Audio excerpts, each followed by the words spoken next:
Hello everyone and welcome back to Mediak. Something I've been celebrating recently is my graduation from college. I got a BFA in cinematography and photography. I've mentioned this a handful of times, but I've also talked about my rocky relationship with photography.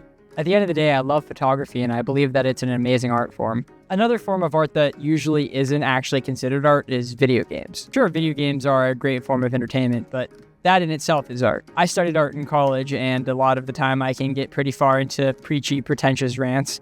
So I'm going to try not to do that today, but video games are art. You don't see it as much as you used to. Look at Call of Duty, for example. Their yearly release schedule not only allows the games to release unfinished, but also lacks the creativity and intense stories as the older games.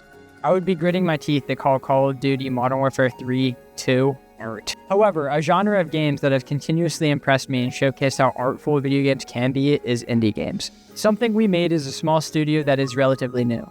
And they created art. I'm going to bring it back to the beginning for a sec. Something that made me come to terms with my love of photography were these walks I would take most days in college. Most of my day was spent inside, especially after I started making YouTube videos. My senior year was spent in classes, working on my capstone in my room, working on homework in my room, and making YouTube videos in my room. It was draining, and I hated it. To work around this, I would take a walk around my campus every day at sunset. I would bring my camera and do a full lap around my beautiful college. Initially, I started doing these walks because I liked outdoors and I liked hiking. However, I needed to take pictures for classes, so I had to keep the camera on me at all times. Eventually, it just got into my schedule, and I stopped taking my camera because I had to, and started taking it because I wanted to. I would retake the same pictures every day to see how the sun and clouds changed. Sometimes I would sit at the business building because it had this gorgeous garden. On my way back to my apartment, I could see college kids playing beach volleyball out in the yard. I hated most of my photography classes, but these walks showed me the art in photography. Toem is an indie game created by a lovely group of people. It follows this little dude photographer who is tasked with going out and experiencing everything the world has to offer. This including the mystical phenomenon called Toem. The little dude has to travel from location to location, taking pictures and helping out all the citizens by solving puzzles. Each citizen gives you a stamp, and once you have enough stamps, you can travel to the next location. But you don't need to collect every stamp to move to the next location. There's a little DLC expansion where the little photo dude travels to a tropical island and solves more puzzles. Something we made, the devs, met in college and always wanted to make games that focused on an art-first and non-violence experience. Thus, the idea for Toem spawned. Being their college thesis, well, it was actually Lucas and Elias's thesis. Nicholas was a year above them, so he had a different thesis. However, the original Toem looked quite different from the game we know and love today.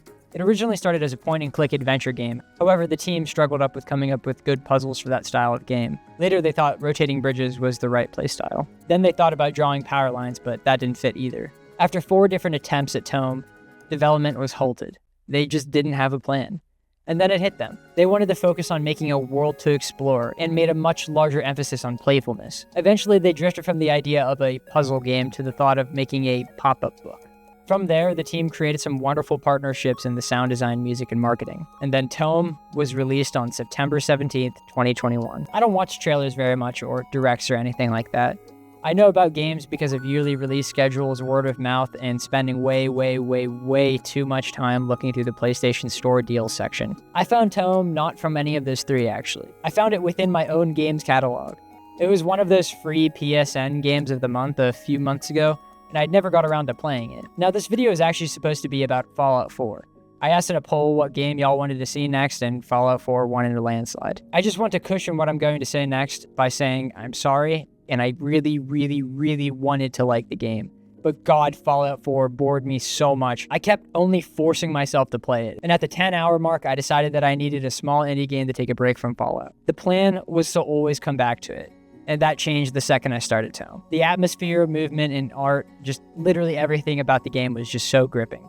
It is the most coziest, most adorable, and just freaking amazing. The game has a stun lock reset. I never had the issue where I was stun locked, and I never understood how someone could get stun locked in this game, but it has a reset. Every single video game on the planet should have that button. There are so many games that I've tried, got stun locked early, and then dropped them and never touched them. I'm aware that's not the game's fault a lot of the time. Glitches happen, but that's precisely why they need the button. The button isn't a gameplay requirement, but it's there to ensure that the gameplay experience doesn't have to unnecessarily be interrupted. Something we made. Whoever put that in the game deserves a raise. SWM curated a game that's entire focus isn't on selling as many copies as possible, but to make the player do what I did my senior year of college, to calm down and take a walk. I had a lot going on this week, and it was pretty stressful. Something that kept me going was that I was going to come home to an hour or two of the most relaxing game I could play. This is going to sound stupid, but I feel like I slept better whenever I played Toem.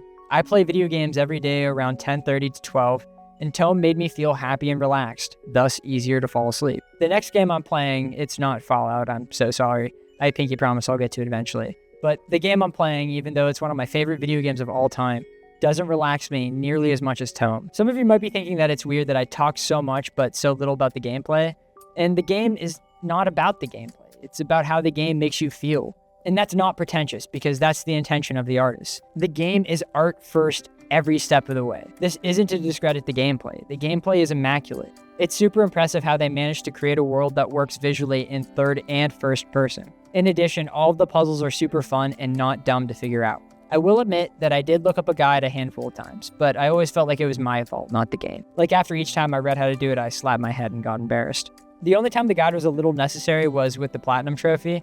I'm not sure what the award for getting every trophy in the game is called for PC and Xbox, but it's Platinum for PlayStation. Back to what I was saying. Some of the trophies were a little hard to decipher, but I wasn't upset when looking them up because a Platinum is only for the hardcore players. The general audience won't get annoyed by looking for the hard trophies because they probably don't even know that the achievement exists. The only legitimate complaints that I have is that there's 2 stamps in the woods that irk me a little bit. They both can't be completed in that level, and there's no indication that you have to keep moving forward. For a lot of people, this isn't a problem, but I like to finish everything on a level and then move on. I don't like backtracking all that much, so I try to do as little as possible. I spent like an hour looking for 3 monsters and what the hell that one ghost was referring to. Eventually, I looked it up and then moved on.